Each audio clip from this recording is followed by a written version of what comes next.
Selamat siang. Ada beberapa pertanyaan dari teman media terkait kasus Nikita Mirzani yang diperpanjang 40 hari. Gimana tanggapan Mas Krisna terkait Nikita Mirzani? Masa tahanan diperpanjang jadi 40 hari dalam kasus dugaan pemerasan kepada Reza. Kalau menurut saya, itu adalah sah-sah saja. Artinya bahwa itu adalah kewenangan penuntut umum yang diberikan kepada penyidik untuk memperpanjang 40 hari sesuai yang diatur oleh KUHP. Gitu. Jadi sebenarnya sih perpanjangan waktu 40 hari itu sah-sah saja. Karena artinya sebelum berkas itu menjadi P21, maka penyidik dapat melanjutkan permintaan kepada jaksa penuntut umum untuk memperpanjang hal tersebut. Jadi menurut saya sih hal yang sah-sah saja ketika itu diperpanjang menjadi 40 hari. Kemudian kedua, sebagai praktisi hukum, alasan polisi memperpanjang masa tahanan menjadi 40 hari. Kalau melihat case ini, kenapa penyidik meminta perpanjangan 40 hari? Pasti tentunya penyidik belum siap dengan berkas dan dokumen yang ada.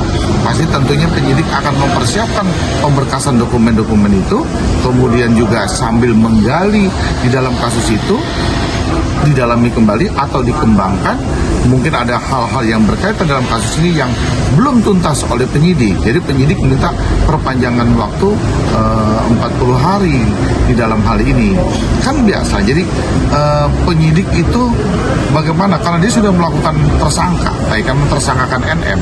Kemudian dia harus melakukan ini menjadi tahapan P21. Itu aja kalau menurut saya. Kemudian ya, prediksi Mas Krisna setelah 40 hari apakah akan menjadi P21. Nah disinilah kita tuh biasa ya dalam case di lapangan menghadapi kasus ini, penyidik bagaimana konsepnya untuk melakukan P21 karena dia telah melakukan tersangka terhadap NM. Kemudian kita ya kalau sebagai lawyer ingin melakukan perlawanan agar ini tidak menjadi P21. Nah, jadi penyidikan melakukan P21, kita sebagai kuasa hukum dari tersangka biasanya melakukan perlawanan itu sendiri untuk tidak menjadi P21. Nah, saya melihat artinya bahwa dalam case ini belum tentu menjadi P21 karena perlu digali dan perlu dibutuhkan lagi dokumen ini menjadi P21.